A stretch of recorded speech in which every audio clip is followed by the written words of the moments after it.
नमस्कार साथियों, मैं जय मालाकार मालाकार क्लासेस में आप लोगों का स्वागत करता हूं। चलिए आप लोगों के लिए जो शिक्षक भर्ती चल रही है उसके लिए मैं प्रैक्टिस सेट लेकर आया हुआ हूं।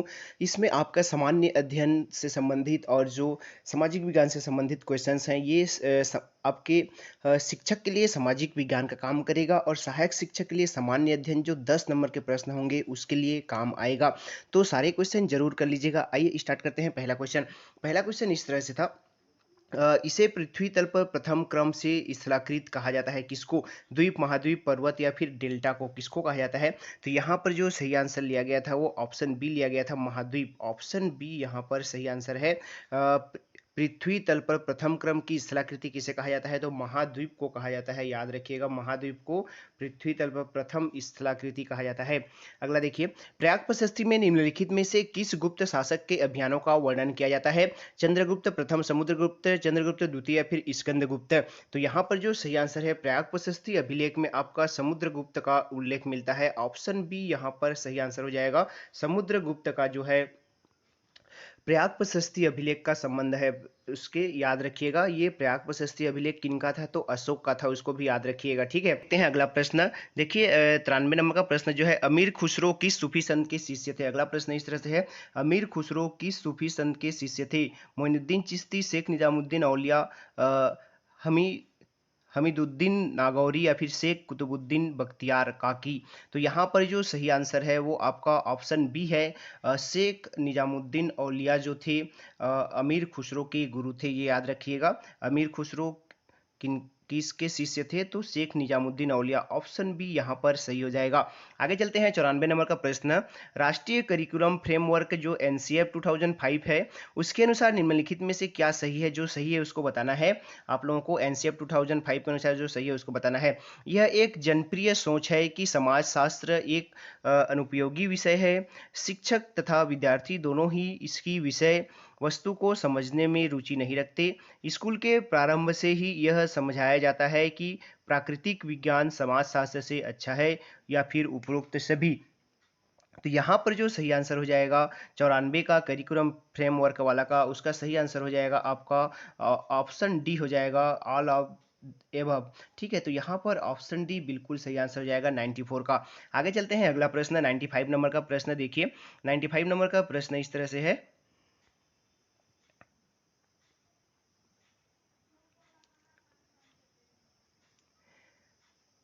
हिंदुओं में सजाती देखिए, हिंदुओं में सजाती वर के साथ धार्मिक विधि से पिता के द्वारा पुत्री का विवाह करने को किस प्रकार का हिंदू विवाह कहते हैं? देखिए, इस तरह के विवाह को क्या नाम दिया जाता है? प्रजापति विवाह, ब्रह्म विवाह, धार्मिक विधि विवाह या फिर आर्य विवाह?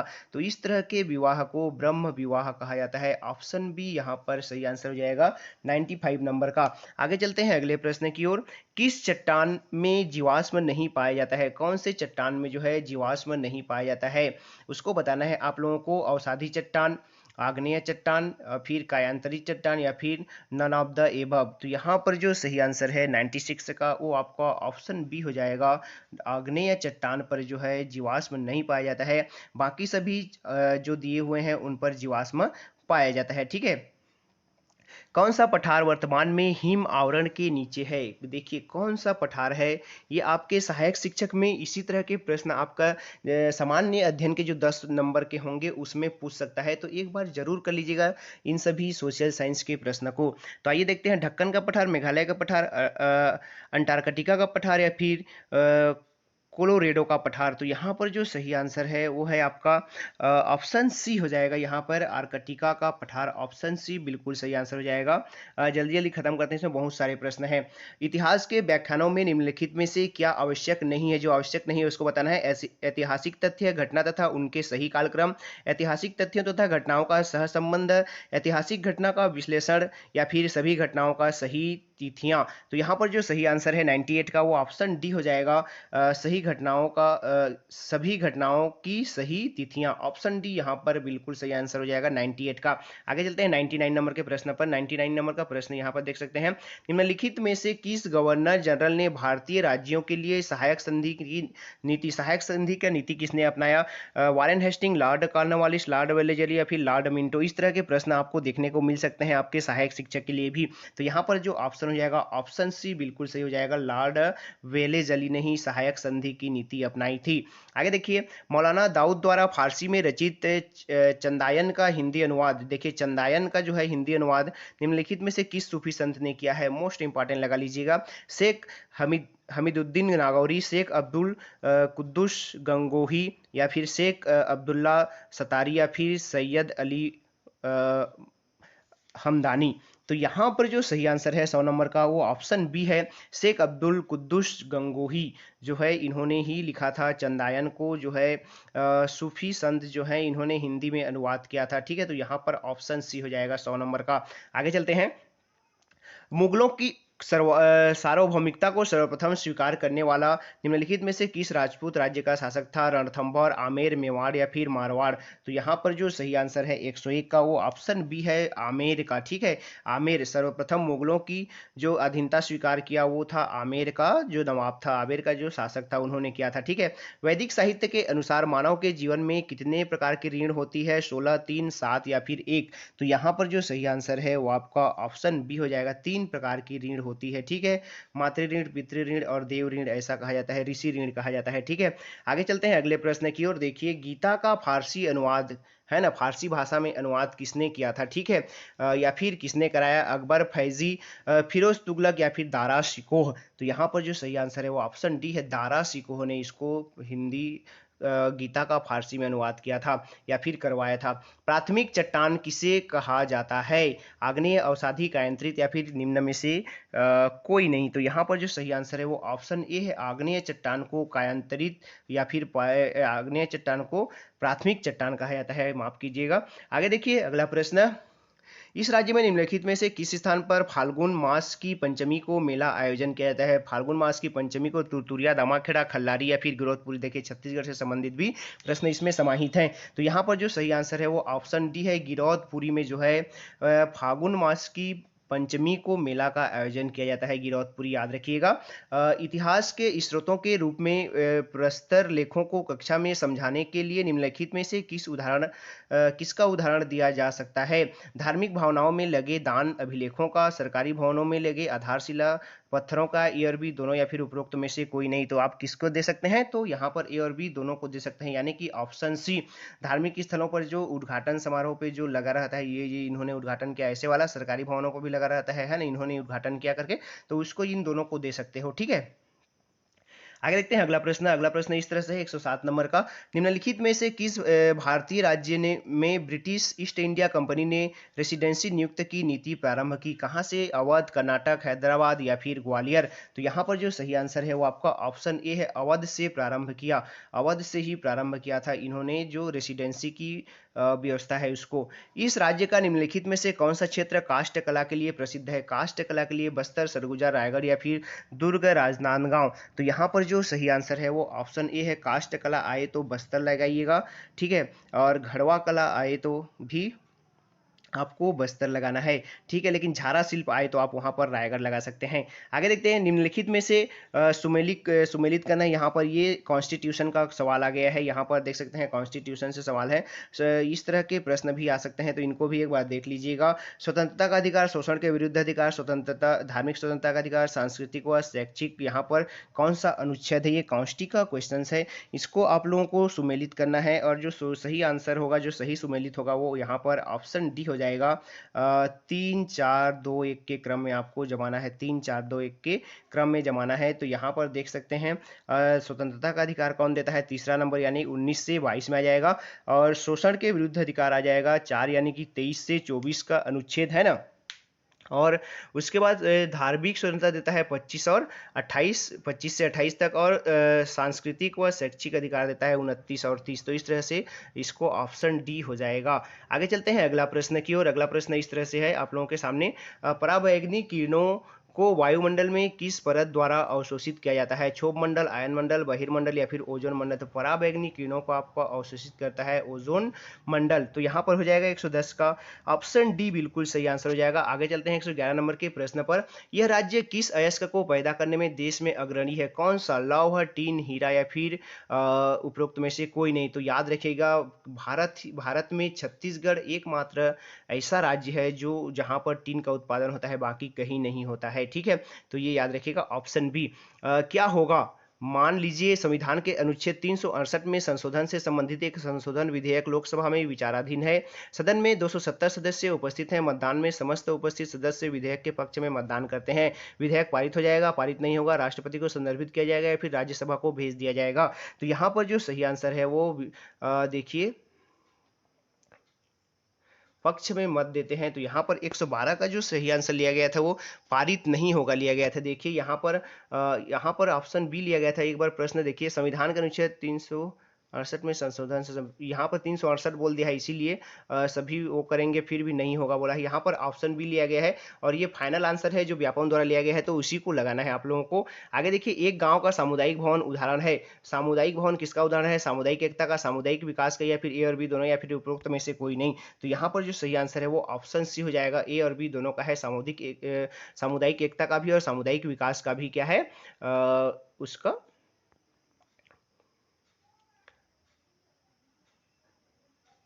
आगे देखते हैं 114 नंबर का प्रश्न। 114 नंबर का प्रश्न इस तरह से है, इस राज्य के सबसे दक्षिण में निम्न में से कौन सा स्थान है? जसपुर, कोरिया, जगदलपुर या फिर कोंटा। तो सबसे दक्षिण में आपका छत्तीसगढ़ के कोंटा आता है, तो यहाँ पर ऑप्शन डी लगा लीजिएगा, ठीक है। जो आपके सुकमा जिले पे आता है। आगे देखिए, निम्नलिखित में से किस युद्ध में शेरशाह ने हुमायूं को पूर्णतया पराजित किया था? चौसा, चुनारगढ़, खनुआ या फिर बिलग्राम। तो 115 का जो सही आंसर है वो है ऑप्शन डी है, बिलग्राम के युद्ध में जो है आपके शेरशाह ने हुमायूं को पूरी तरह से हरा दिया था और हुमायूं को भारत छोड़ के भगना पड़ा था और कहीं और छिपना पड़ा था। उसके बाद फिर वापस आया। इस राज्य में निम्नलिखित में से किस कलचुरी राजा ने मुगल दरबार में उपस्थिति दी थी? प्रतापमल, बहार शाह, कल्याण शाह या फिर लक्ष्मण शाह। तो यहाँ पर जो सही आंसर है वो आपका ऑप्शन सी है, कल्याण शाह ने जो है मुगल दरबार में अकबर के काल में वहाँ पे उपस्थिति दी थी, ठीक है। भारत में राजनीतिक संप्रभु कौन है? राजनीतिक संप्रभु कौन है? जनता, राष्ट्रपति, संसद या फिर सत्तारूढ़ दल। तो यहाँ पर जो सही आंसर है वो ऑप्शन ए है, संप्रभु केवल जनता होता है भारत में। लोगों की भावनाओं को भड़काने वाले सामाजिक तथा सांस्कृतिक विषयों को कक्षा कक्षा में उल्लेखित नहीं करना चाहिए, कक्षा कक्षा में चर्चा नहीं करना चाहिए, पर्याप्त सावधानी से चर्चा करना चाहिए, या फिर उपरोक्त में से कोई नहीं। तो यहाँ पर जो सही आंसर है वो आपका ऑप्शन सी हो जाएगा, पर्याप्त सावधानी से चर्चा करना चाहिए, ये लिया गया था, ठीक है। आगे देखते हैं अगला प्रश्न। अगला प्रश्न इस तरह से आप लोगों के सामने, पृथ्वी के केंद्रीय भाग को क्या कहते हैं? क्रस्ट, मेंटल, क्रोड या फिर इसमें से कोई नहीं। तो अंदर के जो भाग होता है उसको क्रोड कहा जाता है, जो केंद्रीय भाग होता है, बीच की जो भाग होता है यहाँ पर उसको क्रोड कहा जाता है, इस वाले पार्ट को क्रोड कहा जाता है, याद रखिएगा। मुगलों के अधीन प्रांत के नागरिक एवं सैनिक प्रशासन का प्रमुख निम्नलिखित में से कौन था? देखिए इस तरह के प्रमुखों को भी पूछ देता है। तो सैनिक प्रशासन का प्रमुख नाजिम, दीवान, बख्शी या फिर फौजदार। तो जो सैनिक विभाग का प्रमुख होता था उसको नाजिम कहा जाता था, याद रखिएगा। ऑप्शन ए यहाँ पर सही हो जाएगा। आगे देखते हैं अगला प्रश्न। समाजशास्त्र शब्द से संबंध में निम्नलिखित में से क्या सही नहीं है? समाजशास्त्र से क्या सही नहीं है उसको बताना है। समाजशास्त्र समाज के विभिन्न विषयों से संबंधित है। समाजशास्त्र वैयक्तिक निकाय है। समाजशास्त्र वैश्लेषिक तथा सृजनात्मक मस्तिष्क का आधार तैयार करता है, या फिर उपरोक्त में से कोई नहीं। तो 121 का जो सही आंसर हो जाएगा वो आपका ऑप्शन बी हो जाएगा, समाजशास्त्र वैयक्तिक निकाय है। ऑप्शन बी यहाँ पर सही आंसर हो जाएगा 121 का। आगे चलते हैं 122। नर्मदा जल विवाद उच्चतम न्यायालय को किसके तहत भेजा गया था? उच्चतम न्यायालय के मूल अधिकार, उच्चतम न्यायालय के अपीलीय अधिकार, उच्चतम न्यायालय के परामर्श देने का अधिकार, या फिर उपरोक्त सभी। तो 122 का जो सही आंसर है वो आपका ऑप्शन ए हो जाएगा, उच्चतम न्यायालय के मूल अधिकार के तहत में है नर्मदा जल विवाद को जो है भेजा गया था, ठीक है। नर्मदा जल विवाद कहाँ कहाँ चल रही है आप कमेंट कर सकते हैं। इसी तरह से महानदी जल विवाद किन किन राज्यों के बीच चल रही है उसको भी कमेंट कर सकते हैं। भिलाई इस्पात संयंत्र की स्थापना किनके सहयोग से हुआ है? ब्रिटेन, सोवियत रूस, जर्मनी या फिर फ्रांस। इसका जो सही आंसर है वो है ऑप्शन बी है, सोवियत रूस की मदद से भिलाई संयंत्र जो है उसका स्थापना किया गया है, याद रखिएगा। आगे देखिए, प्राथमिक स्तर पर इतिहास पढ़ाने की सबसे प्रभावी विधि कौन सी है? व्याख्यान विधि, प्रोजेक्ट विधि, कहानी सुनाने की विधि है, फिर चर्चा विधि। तो प्राथमिक स्तर बोल दिया है, इसलिए आपको यहाँ पर इसका आंसर सी लेना है, और सी ही है, कहानी सुनाने की विधि जो है बहुत बेहतरीन होता है प्राथमिक स्तर पर।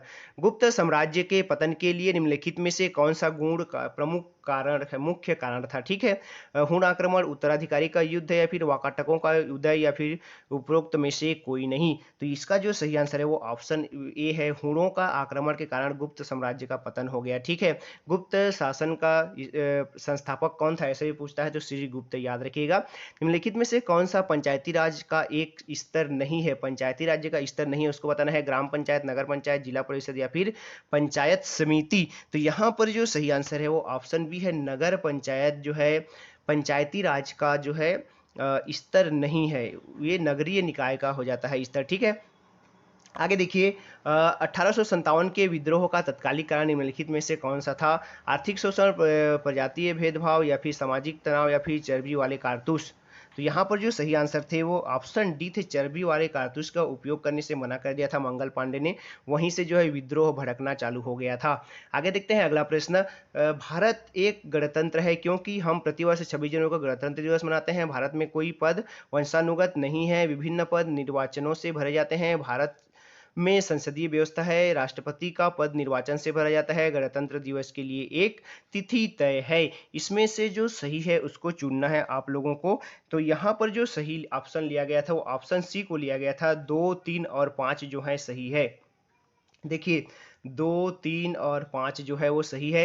भारत में कोई पद जो है वंशानुगत नहीं है, विभिन्न पद निर्वाचनों से भरे जाते हैं और राष्ट्रपति का पद निर्वाचन से भरा जाता है, ये तीनों सही है। आगे देखिए, पवन निक्षेप से कौन सी स्थलाकृति निर्मित होती है? पवन निक्षेप यानी पवन की कटाई से क्या होता है? जलोढ़ मैदान, हिमोड़ मैदान या फिर लोएस मैदान या फिर सरोवरीय मैदान, कौन सा निर्माण होता है उसको बताना है आप लोगों को। तो यहाँ पर जो है पवन निक्षेप से लोएस मैदान का निर्माण होता है, याद रखिएगा। जलोढ़, हिमोड़, जलोढ़ जो है ये आपके नदियों से होता है, हिमोड़ जो है बर्फ के घाटियों से होता है। ठीक है, ये याद रखिएगा। आगे लिखिए, औरंगजेब के दरबार में मनसबदार थे। औरंगजेब के दरबार में कौन एक हैं जो मनसबदार थे?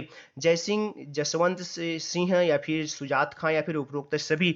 तो यहाँ पर 130 का जो सही आंसर है उपरोक्त सभी हो जाएगा, डी नंबर हो जाएगा। सभी, ये सभी जो थे वहां पे मनसबदार थे, एक से अधिक मनसबदार भी होते थे, याद रखिएगा। अगला देखिए, मौर्यकालीन इतिहास जानने में श्रीलंका के साहित्य स्रोत के नाम क्या हैं? कंग्यूर, तंग्यूर, दीपवंश, महावंश, बौद्ध स्रोत सूत्र या फिर उपरोक्त में से कोई नहीं। तो 131 का जो सही आंसर हो जाएगा वो ऑप्शन बी है, दीपवंश और महावंश जो है ये आपके श्रीलंका का इतिहास से संबंधित है, वहां से मौर्यकालीन इतिहास जान सकते हैं दीपवंश और महावंश से। ठीक है, निम्नलिखित में से किस क्षेत्र में मुगल संस्कृति ने भारत में स्थायी छाप छोड़ी?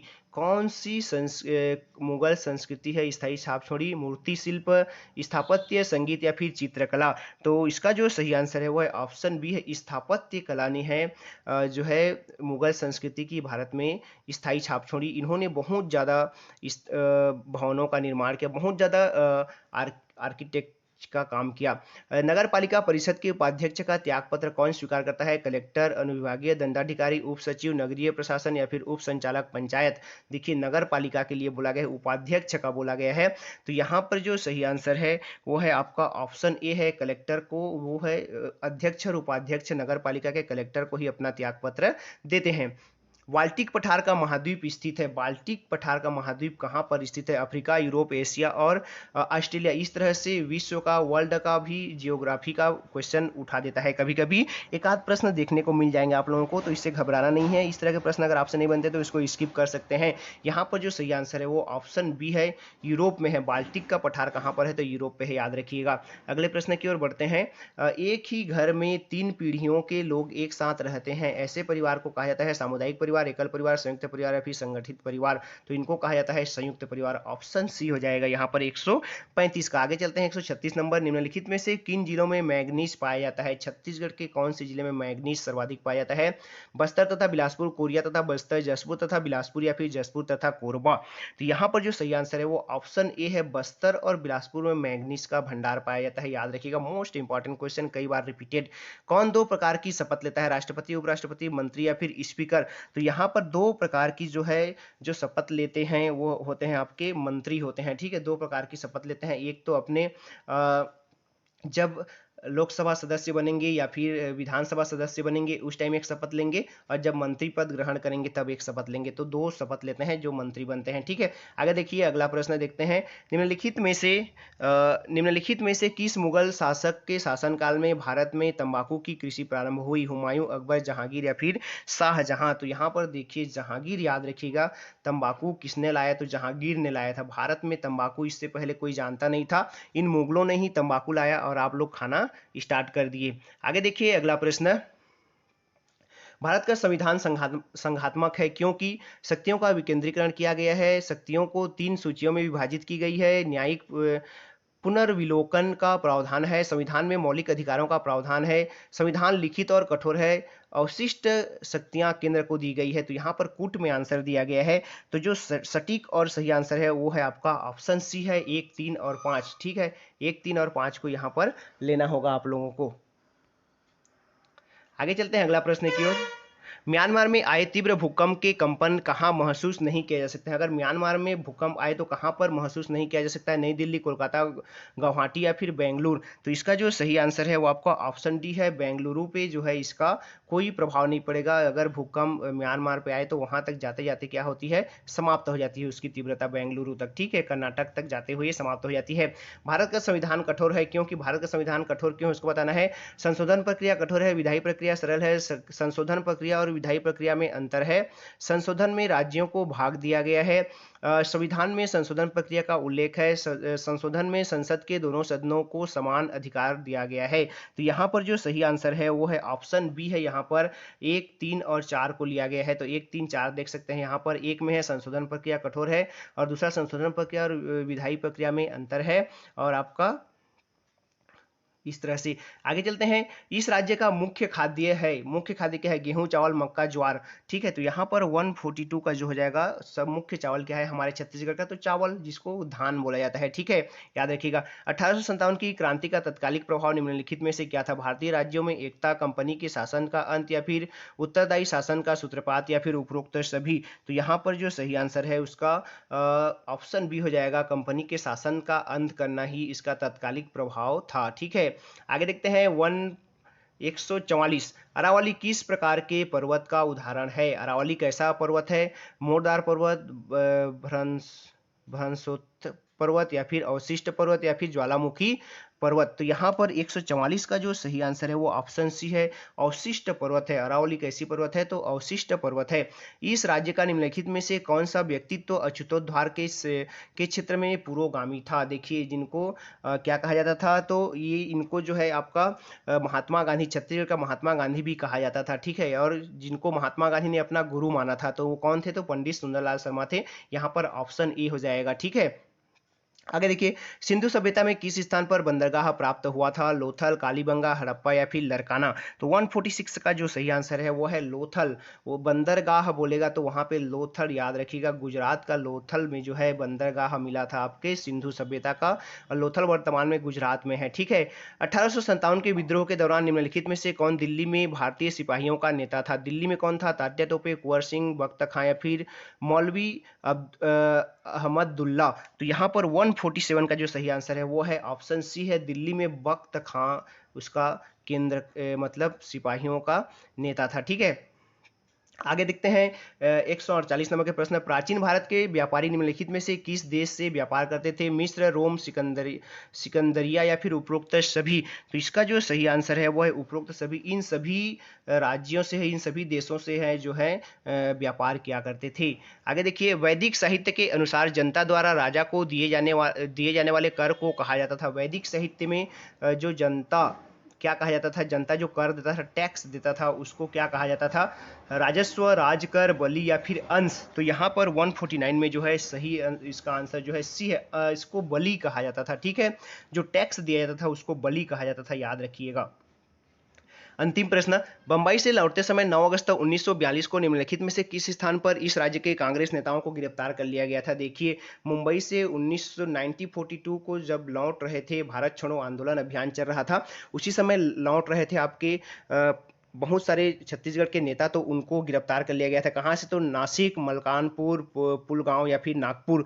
तो कहाँ से कर लिया गया था? तो इनको मलकानपुर से जो है गिरफ्तार कर लिया गया था। ऑप्शन बी यहाँ पर सही आंसर हो जाएगा।